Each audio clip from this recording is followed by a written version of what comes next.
So the only tools we'll really need for this project is a socket wrench, an extension. This is about 6" plus the 1/4" adapter, and then a 10mm socket. There are 3 studs that go around the filter housing, and each of the nuts is 10mm. So pretty simple for tooling.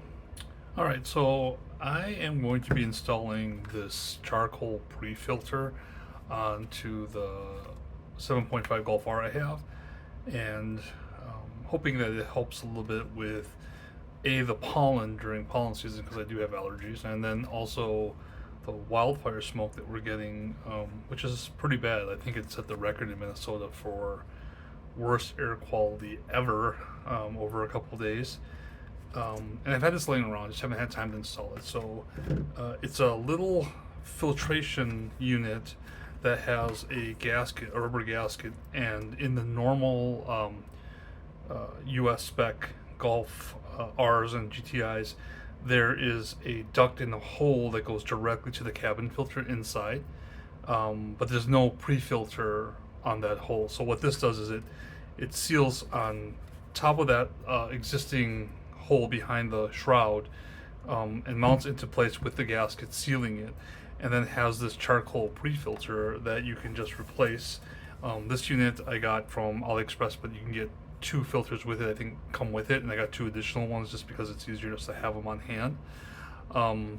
Looks pretty good. I don't know if it's actually going to give me any better filtration, but I figure more is better than less. And so then it'll have the pre-filter from the outside, that pre-filtered coming down to the internal filter the cabin filter, and hoping that with the combination of both, we have a reduction of particles inside of the cabin.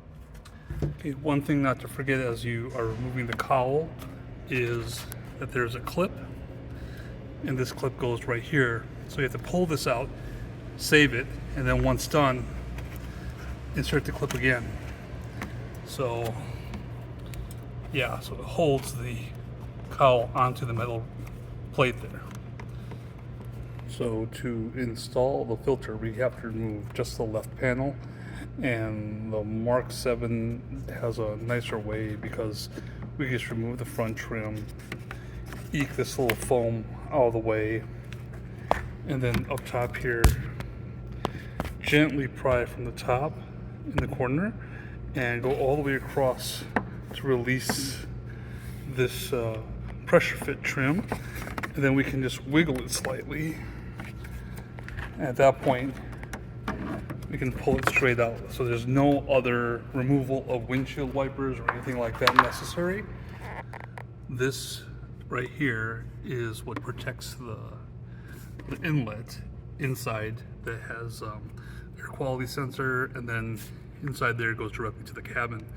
So on this side, you can see there's these little clips, just pressure fit into the hole, and once you remove that, the entire shroud is a bit looser.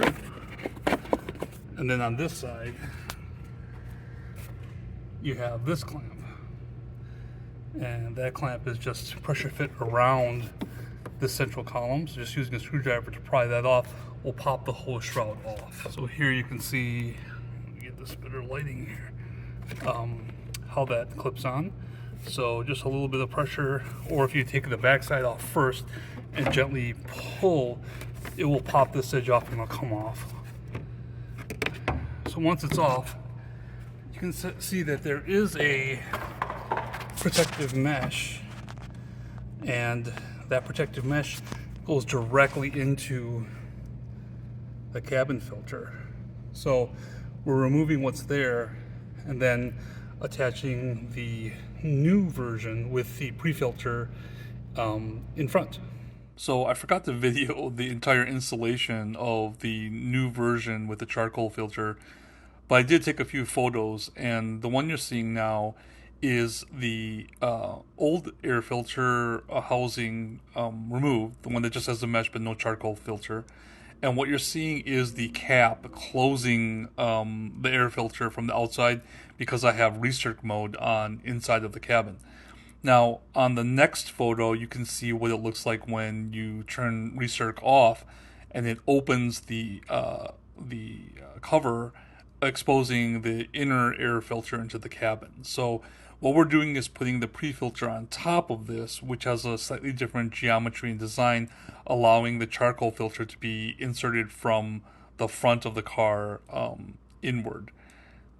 So here you can see the actual installed charcoal filter. And the nice thing about this is if I ever need to replace it, which I plan to do periodically to check it, you can just pull it out and put it in because it's just pressure fit with the foam seal, as you saw in the beginning of the video. The air quality sensor has not been installed. I just wanted to show kind of the square bracket.